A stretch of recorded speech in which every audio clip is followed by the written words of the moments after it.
우리 옆에 계신 분들 보면서 한번 인사하겠습니다. 사랑하고 축복합니다.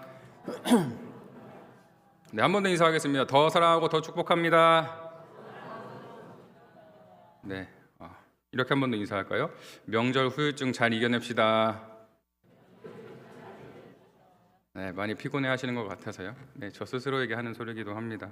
네, 명절 후유증, 명절을 보내느라 피곤해가지고 휴가가 필요할 정도죠.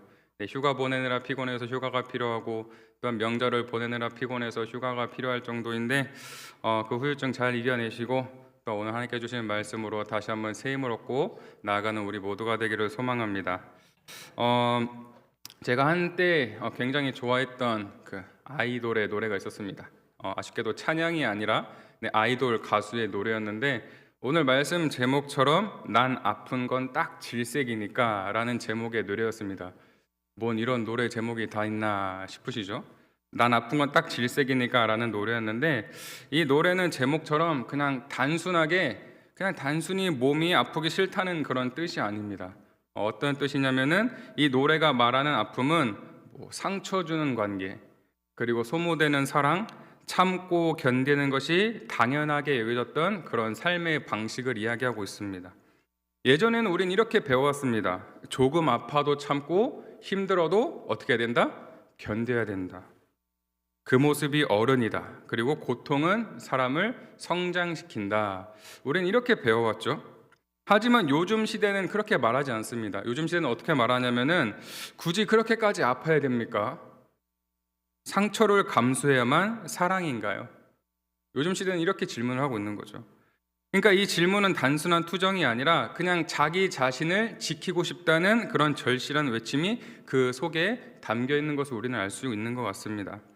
그런데 이 노래의 제목, 난 아픈 건 딱 질색이니까 이 노래의 제목을 보면은 어쩌면 그리스도인들의 모습, 더 가까이 봐서는 그리스도인이라고 말하는 오늘 내 모습을 보여주는 것 같습니다. 그리스도인이라고 또 하나님의 자녀라고 말은 하지만 실상 그 모습을 보게 되면은 그렇지 못하고 세상의 기준과 세상의 가치에 맞춰 살아가는 이제 우리의 모습을 이제 그리스도인답게 좀 살아가자고, 하나님의 자녀답게 좀 살아가자고 말을 하고 또한 듣게 되면은 난 좀 복잡한 거 좀 질색인데, 그건 좀 어려울 것 같은데, 내가 그리스도인인 것을 티내게 되면 괜히 내 삶이 좀 달라질까 봐 부딪히거나 시도조차 하지 않는 모습을 보이게 되죠. 그리고 무엇보다 내가 손해보게 될까 봐. 말씀 제목처럼, 노래 제목처럼 난 아픈 건 딱 질색이니까 그냥 지금처럼 이대로 살아가는 게 낫다는 이제 그리스도인들, 오늘 우리의 모습을 보여주고 말하고 있는 것 같습니다. 그래서 오늘 말씀을 함께 나눌 때 나의 모습을 한번 말씀 앞에 솔직하게 비춰서 점검해 봤으면 좋겠습니다. 그래서 다시 한번 하나님의 자녀로서 그리스도인으로서 결단하며 나아가는 오늘 우리 모두가 되기를 주님의 이름으로 축복합니다. 오늘 말씀 1절에 이렇게 시작합니다. 사도들이 백성에게 말할 때에 제사장들과 성전 맡은 자와 사두개인들이 이르러. 말씀을 보면 이제 베드로와 요한이 나면서부터 못 걷게 된 자를 고치고 난 이후의 이야기를 오늘 쭉 이어지고 있는데, 그곳에 모인 사람들에게 말씀을 전하는 중이었는데 그 가운데 어떤 사람들이 있었습니까? 제사장들이 있었고 성전 맡은 자들이 있었고 사두개인들이 그 가운데 있었다라고 이야기를 하고 있습니다. 이 사람들의 조금 이야기를 하자면 보면은 이제 제사장들은 어떤 사람들이었습니까? 사내들에 속한 권력자들이기도 했고 성전에서 진행되는 모든 예배에 담당하고 있는 사람들이 이 제사장들이었습니다. 아마 이날도 역시 예배를 맡은 사람들이었을 텐데 이 제사장들의 입장에서 오늘 이 사도들을 봤을 때는 어떤 모습이었냐면은 그냥 어떠한 합법적인 권위도 받지 않은 사람들이, 그냥 생판 모르는 사람들이 그냥 성전에서 사람들을 모아두고 말씀을 전하기 시작하는 겁니다. 연설을 하고 있는 거죠. 그러니까 그 모습을 보면서 이 제사장들은 자신들의 권한을 침해하는 것처럼 아마 보였을 수 있을 겁니다. 아니 니들이 뭔데 합법적이지도 않은데 와서 얘기를 하고 있는 거냐, 그렇게 생각할 수 있어요. 그리고 이 제사장들은 예수님을 십자가에 못 박아 죽이는 일에 앞장섰던 그런 사람들이기도 했고 이 복음에 대해서, 예수 그리스도를 전하는 복음에 대해서 언제나 적대적인 노릇을 했던 사람들이 이 제사장들이었다라고 우리는 알고 있죠. 아마도 이때 사도들이 복음 전하는 것에 대해서 굉장히 적대적인 모습이었을 겁니다. 그것을 방해하고자 나타났을 것이죠. 그리고 무엇보다 이 제사장들은 어떤 사람들이었냐면은 로마 정부와의 협력하에서 그 정치적이고 이제 경제적인 권력을 쥐고 있었기 때문에 자신들의 현상 유지에 급급했던 그런 사람들입니다. 그래서 그들의 기득권을 침해할 것 같은 사람들이 나타나기만 하면은 이제 가차없이 대적했던 사람들이 이 제사장들이었죠. 그 두 번째는 성전 맡은 자들이 나옵니다. 성전 맡은 자들. 이 사람들은 헬라어 그대로 해석하면은 이제 성전의 우두머리라고 말을 할 수 있을 것 같습니다. 성전의 우두머리. 여러 의견들 가운데 이 성전 맡은 자들은 사두개파 출신의 레위인들로 구성되었을 것이다라고 이야기를 하고 있는데요. 로마 정부의 영향력을 크게 받은 사람들이었다고 합니다. 그리고 성전 맡은 자는 대제사장 다음의 지위를 가지고 있을 정도로 굉장히 지도자층의 한 부류였다, 이렇게 이야기를 하죠. 그리고 마지막은 우리가 잘 알고 있는 사두개인들, 사두개파 사람들이 등장을 합니다. 굉장히 부유하고 지위가 높은 사람들이 이 사두개인들이었죠. 그리고 이 사람들의 특징이 이제 고대의 정통성을 주장하면서 초자연적인 것을 이제 부정하는 그런 사람들이었습니다. 뭐 천사나 마귀, 부활에 대한 것을 다 부정했던 그런 사람들이었죠. 그리고 사두개인들을 역시 큰 권력을 붙잡고 있었기 때문에, 큰 권력을 가지고 있었기 때문에 자신들의 세력을 키우고 유지하기 위해서 로마와의 협력과 현상 유지를 강조하게 됐던 사람들입니다.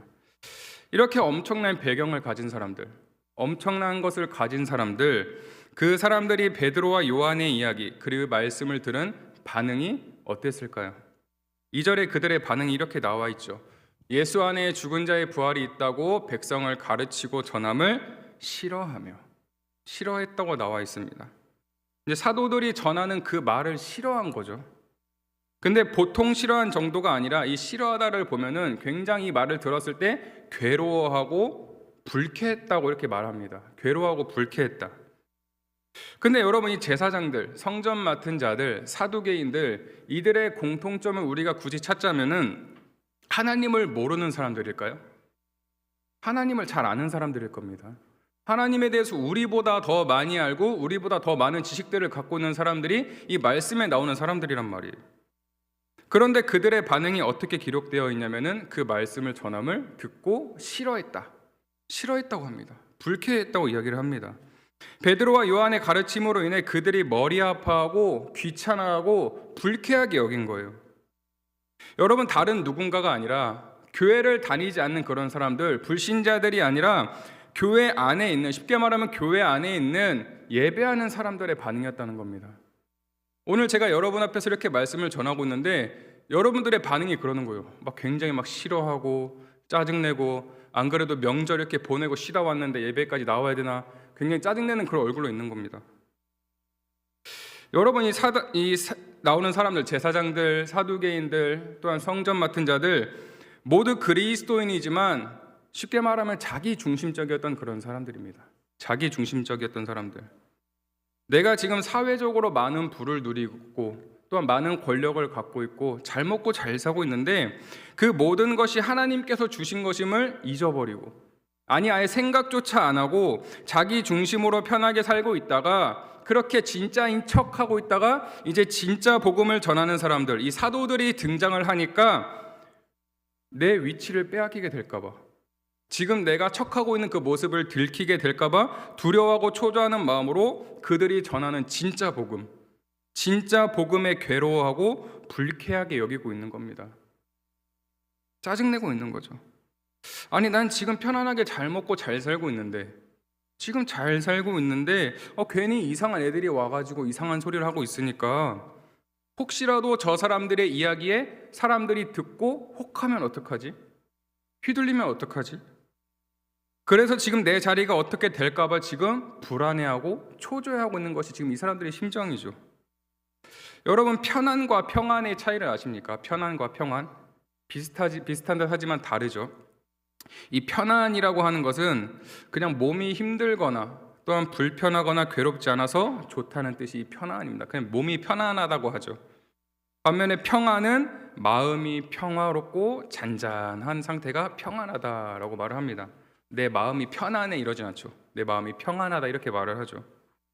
평안이 없어도 편안하기만 하면 잘 살아가는 사람도 요즘 시대는 많은 것 같습니다.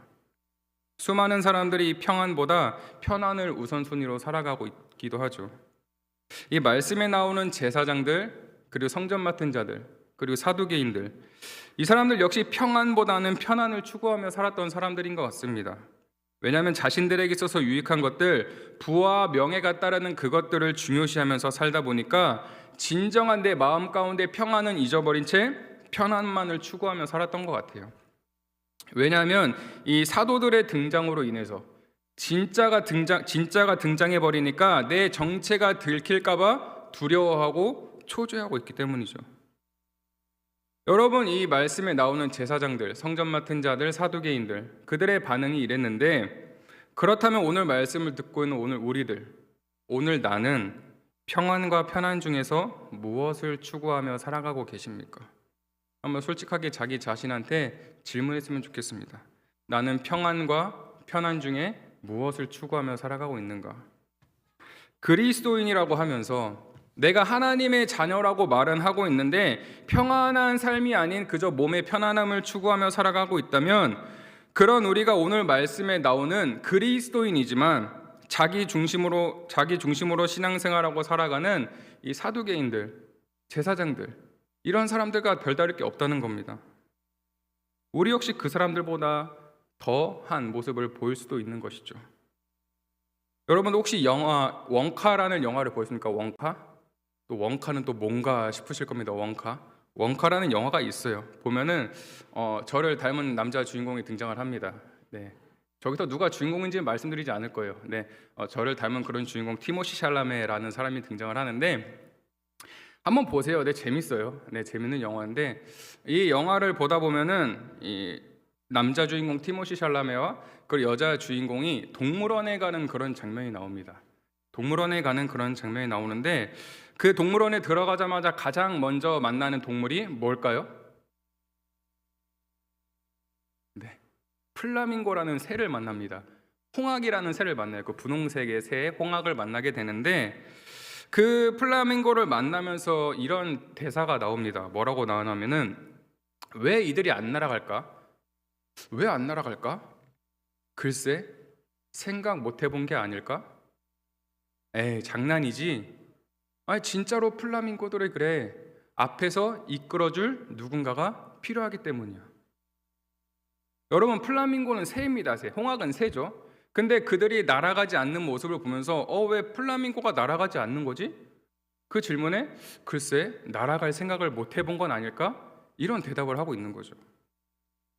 여러분, 제가 이 짧은 대사를 보면서 어떤 걸 느꼈냐면은, 요즘 그리스도인들을 보면서, 오늘 그리스도인들, 우리의 모습을 보면서 왜 그리스도인이 저렇게 행동을 할까? 아니, 왜 하나님의 자녀라고 말을 하면서 교회를 다니는 사람들이 왜 저렇게 말하고 저렇게 행동을 할까? 그렇게 이야기할 수도 있어요.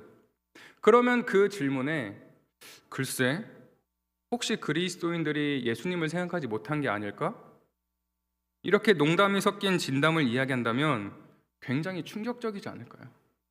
그리스도인들인데, 하나님의 자녀인데 하나님을 생각하지 않은 겁니다.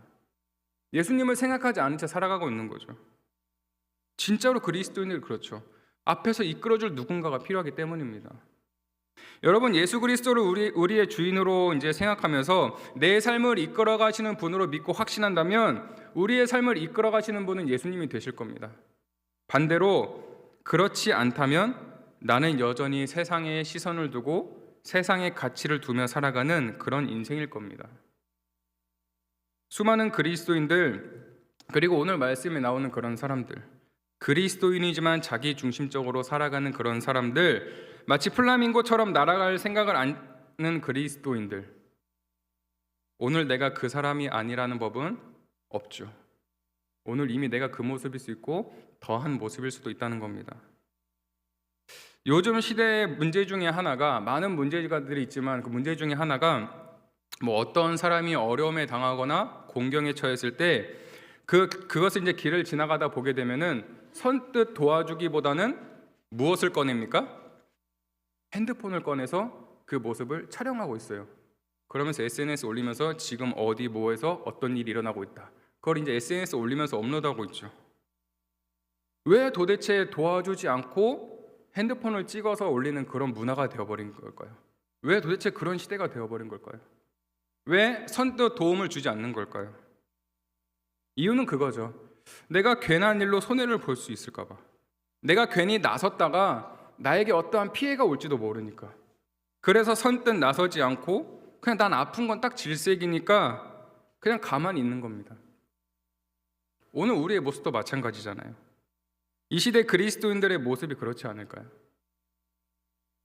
사도행전 4장 4절 말씀을 보면 말씀을 들은 사람 중에 믿는 자가 많으니 남자의 수가 약 5천이나 되었다라고 말을 합니다.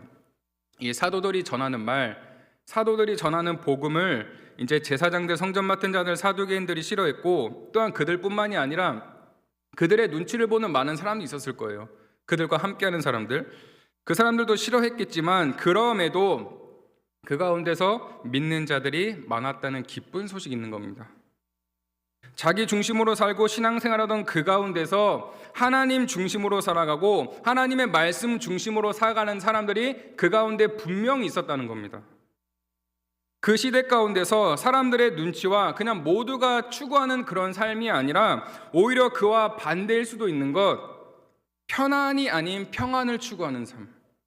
하나님을 믿고 영원한 것에 소망을 두었던 사람들, 그 사람들로 인해서 무엇이 시작이 됩니까?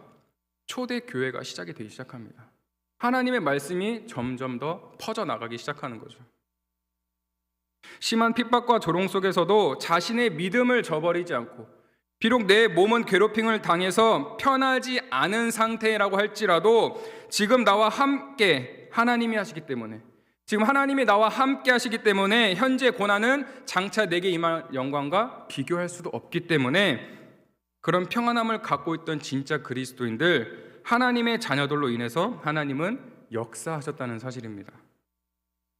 여러분, 그렇다면 오늘 나는 이 말씀 속에 나오는 사람들과 비교했을 때 어떤 사람들일까요?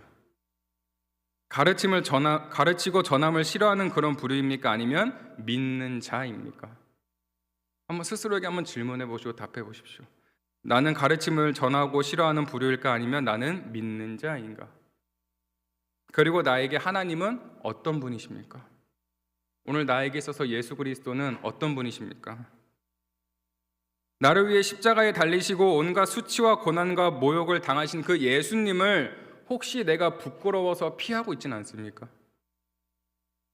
십자가에 달리신 예수님을 내가 멀리서 보면서 그냥 내가 그 상황에 복잡하게 얽히는 거 싫으니까 모른 척하고 그냥 지나가고 아픈 건 딱 질색이기 때문에 얽히지 않는 그런 상황, 혹시 그게 지금 내 모습, 우리의 모습은 아닐까요?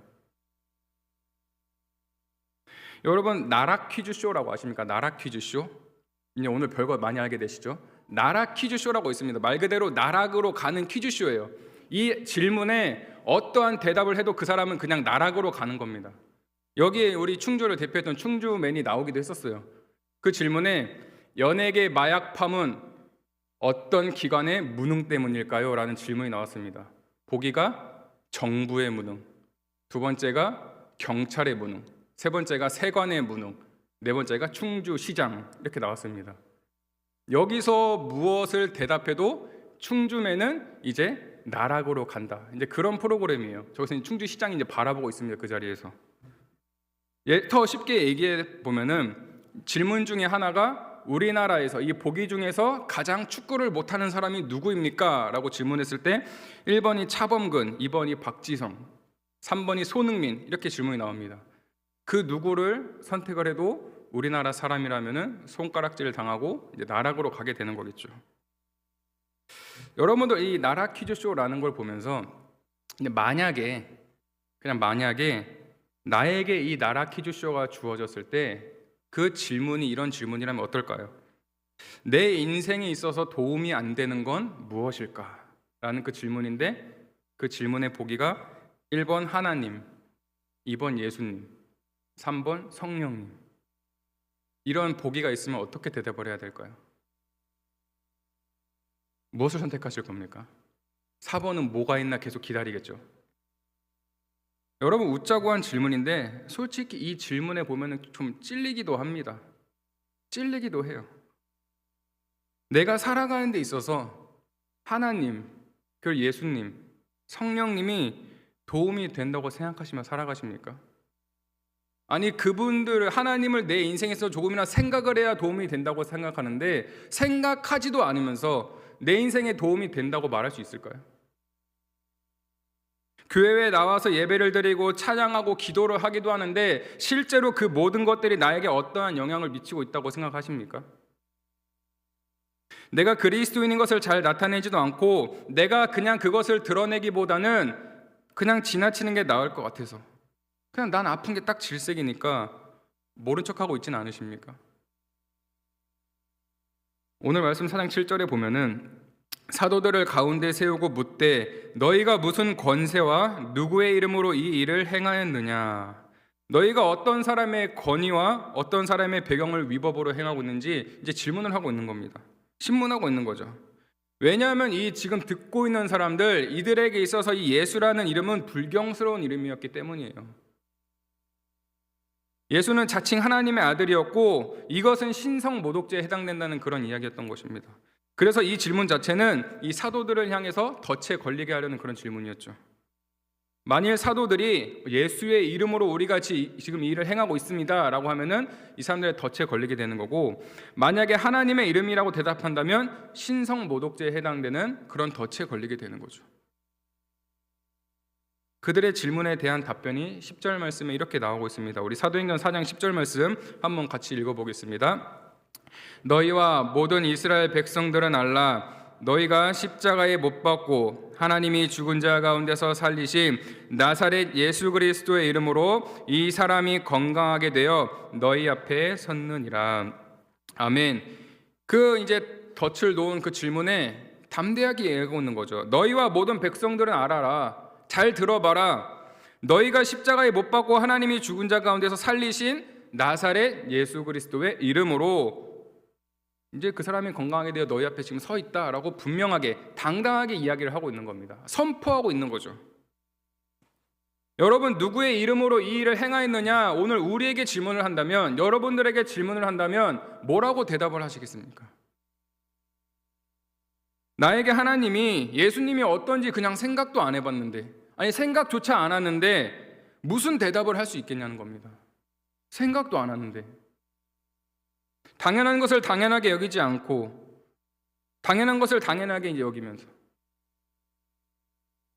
여러분 내 모습이 지금 그런 모습이었다면은 한번 올바르게 재배치될 수 있는 그런 모습이었으면 좋겠어요.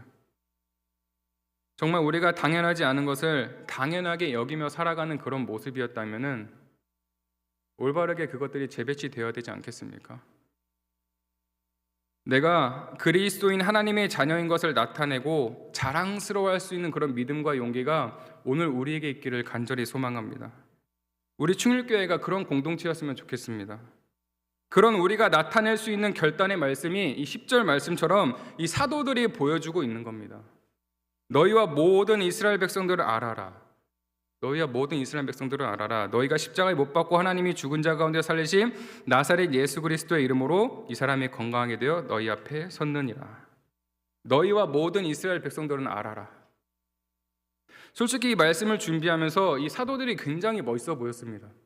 원래 그것들이 잘 안 보이는데 굉장히 멋있어 보이더라고요. 예수님 앞에서 치명적인 실수를 했던 베드로였습니다. 어마어마한 실수를 했죠. 그랬던 그가 완전히 다른 모습으로 이렇게 당당히 이야기할 수 있는 건 무엇 때문일까요? 어떠한 계기 때문일까요? 난 아픈 건 딱 질색이 아니라, 나는 손해보는 게 싫어 이게 아니라, 나를 위해서라면 아픈 건 얼마든지 참고 견디신 예수님의 놀라운 사랑을 알고 경험했기 때문에, 무엇이 진짜인지 알았기 때문에 베드로가 이렇게 당당하게 이야기를 할 수 있는 겁니다. 여러분, 베드로라는 사람은 예수님을 3번이나 부인했던 그런 사람이에요. 나는 그 사람을 알지 못하노라 저주하고 맹세했던 그 베드로가 이제는 권력자들 앞에서 당당하게 너희가 못 박은, 십자가에 못 박은 나사렛 예수 그리스도의 이름으로라고 선포하고 있는 겁니다. 여러분, 무엇이 베드로를 이렇게 변화시켰을까요? 무엇이? 그 어느 것이? 부활하신 예수님을 만났기 때문입니다. 그분을 알았기 때문이죠. 그리고 예수님께서 자신을 버리지 않으시고 여전히 사랑하고 계신다는 사실을 알았기 때문입니다. 그 사랑 앞에서, 그 예수님의 사랑 앞에서 베드로는 더 이상 난 아픈 건 딱 질색입니다, 난 손해보는 건 싫습니다, 그렇게 말할 수 없었던 것이죠. 오히려 예수님을 위해서라면 어떠한 고난도 감수하겠습니다 라고 고백할 수밖에 없었던 겁니다. 여러분, 예수님은 무엇을 위해 십자가에 달리셨습니까? 무엇을 위해 십자가에 달리셔서 죽으셨습니까? 우리 때문이잖아요. 나 때문에. 십자가형은 그 당시 가장 잔인한 벌이었습니다. 우리가 잘 알듯이. 로만 시민권자들에겐 절대 적용되지 않는 가장 천한 노예나 천박한 사람들이 받는 가장 잔인한 벌이 이 십자가형이었습니다. 근데 누가 그걸 지셨습니까? 예수님이 그걸 지셨다는 거죠. 우리의 죄를 대신 지시기 위해서, 우리가 받아야 될 형벌을 예수님이 대신 받기 위해서였습니다. 그런데 오늘 우리는 어떻게 살아가고 있습니까? 그 놀라운 사랑을 받고도 그냥 여전히 난 아픈 건 딱 질색이니까, 나는 손해보는 건 싫으니까 그렇게 말하며 행동하며 살아가고 있지는 않습니까? 그 사랑을 전하는 것이 부담스럽고 귀찮아서 모른 척하고 있지는 않습니까? 세상은 우리에게 편안함을 추구하라고 속삭입니다. 편안함을 추구하고 세상이 원하는 그 방식대로 살아가라, 그리고 그것을 가르쳐라 라고 이야기를 합니다. 여러분, 그러나 우리는 반드시 알아야 됩니다. 진정한 행복은 편안함이 아니라 평안함에서 온다는 사실입니다. 그리고 그 평안은 하나님과의 관계에서 오게 되어 있습니다. 내가 하나님의 사랑받는 자녀라는 확신에서 옵니다. 내 인생을 인도하시는 하나님을 신뢰하는 데서 그 평안함이 오게 되어 있습니다. 그리고 그 평안을 누리는 사람은 어떠한 상황 가운데서도 흔들리지 않게 되어 있습니다. 베드로와 요한은 너희와 모든 이스라엘 백성들은 알라라고 말을 했습니다. 이 얼마나 당당한 선포입니까? 죽을 수도 있는 그런 위기였습니다. 그들은 자신이 전하는 메시지가 진리라는 것을 확신하면서 선포했던 것입니다. 그래서 두려워하지 않고 불안해하지 않고 담대하게 선포할 수 있었던 것이죠. 그냥 어영부영 말한 것이 아닙니다. 담대하게 선포한 것이죠. 이 모습이, 이 결단이 오늘 우리의 모습이기를 간절히 소망합니다. 당연한 것을 당연하게 여기며 내가 그리스도인인 것, 내가 하나님의 자녀인 것, 그것을 당당하게 드러내면서, 그냥 척하는 것이 아니라 당당하게 드러내면서 예수님의 사랑을 자랑스럽게 여길 수 있는 우리 모두가 되기를 소망합니다. 물론 그러다 보면 오해를 받을 수도 있고 때로는 손해를 볼 수도 있습니다. 사람들이 이상하게 볼 수도 있죠. 그러나 우리를 위해 십자가에 달리신 예수님의 사랑에 비하면 아무것도 아닙니다. 로마서 8장 18절에 바울이 이렇게 고백을 하고 있죠. 생각하건대 현재의 고난은 장차 우리에게 나타날 영광과 비교할 수 없다. 비교할 수조차 없다. 오늘 말씀은 현재를 살아가는 우리들, 특별히 그리스도인들의 모습을 대신하여 보여주는 말씀인 것 같습니다. 편안함을 추구하고 또한 손해보지 않으려고 하고 복잡한 것을 피하려는 모습이죠. 그런데 오늘 말씀을 통해서 우리는 다른 선택을 할 수 있는 것 같습니다. 편안이 아니라 평안을 추구할 수 있는 것이죠. 자기 중심이 아닌 하나님 중심으로 살아갈 수 있는 그런 선택입니다. 베드로와 요한처럼 담대하게 예수 그리스도의 이름을 선포할 수도 있습니다. 여러분, 우리가 그렇게 할 수 있는 이유는 단 한 가지입니다. 예수님께서 나를 위해 십자가에 달리셨고 나를 향한 그 사랑이 여전히 변함없기 때문이죠. 그 사랑을 깨달을 때 우리는 더 이상 난 아픈 건 딱 질색입니다, 나는 손해보는 건 딱 질색입니다, 이렇게 말할 수 없는 겁니다. 오히려 주님을 위해서라면, 그 사랑을 내가 전하기 위해서라면 어떠한 것도 감수하겠습니다라고 담대하게 말을 할 수 있는 겁니다. 그리고 그렇게 사는 것이, 그렇게 사는 삶이 진정으로 행복한 삶이라는 것을 우리는 깨닫게 되는 것이죠. 우리 마지막으로 사도행전 4장 11절과 12절 말씀 한 목소리로 봉독하겠습니다. 이 예수는 너희 건축자들의 버린 돌로서 집 모퉁이의 머릿돌이 되었느니라. 다른 이로서는 구원을 받을 수 없느니 천하 사람 중에 구원을 받을 만한 다른 이름을 우리에게 주신 일이 없음이라 하였더라. 아멘. 예수 그리스도의 십자가를 부끄러워하지 않는 사람들, 척하는 것이 아닌 진짜 하나님의 말씀을 믿고 삶으로 증명하는 그리스도인들, 아픈 건 딱 질색이어서 손해보는 것은 싫고 오로지 나만 생각하는 그런 모습에서 벗어나서 함께 지어져가는 아름다운 공동체, 우리 충일교회가 되기를 간절히 소망합니다.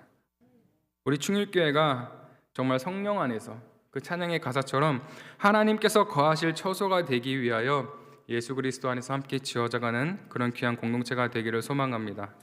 특별히 사순절을 보내는 우리 기간 가운데 우리가 매년 맞이하는 그런 형식적인 행사가 아니라 예수님의 그 십자가 사랑을 다시 한번 생각하면서 다시 한번 그 앞에 가까이 나아가는 시간이 되었으면 좋겠습니다. 혹시라도 지금 나와 예수님과의 거리가 너무나도 멀게 느껴진다면, 아니 이미 너무나 벌어져 있다면 그 회복의 은혜가 있기를 간절히 소망합니다. 돌 같은 우리의 마음을 어루만지시고, 정말 닫혀있고 굳어있는 우리의 마음을 어루만지시고 다시 일으켜 세우실 주님을 기대하면서 그렇게 하루하루 주님께 더 가까이 나아가는 사랑하는 우리 충일교회 모든 공동체가 되기를 주님의 이름으로 축복합니다.